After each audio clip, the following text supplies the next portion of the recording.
हम लोग कोई गाना सोचते हैं ना, तो सबसे पहले औरत हमारे बारे में क्या सोचती है ये सोचते हैं।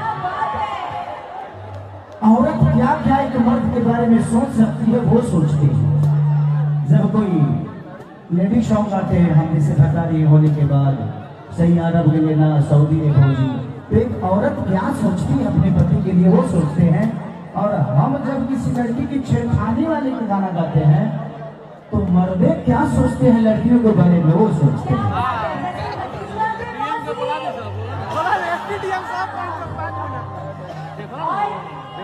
और क्वेश्चन है सर, ये एक तो प्यार है आपका, काम है, दुलार है कि बॉलीवुड फिल्म इंडस्ट्री भी सोचती है कि आप उनके साथ जुड़ेंगे तो गाने और सुपर हिट हो जाएंगे, और इस तरीके से नेशनल इंटरनेशनल आपने पहचान बनाई है, लोग आपको प्यार देते हैं। अभी इतने सारे लोग जो आपको देख रहे हैं उन्हें अपनी भाषा में अपना अपना गाया हुआ एक दो लाइन गाना जो आपको मैं अपना ही गाया हुआ गाता हूँ।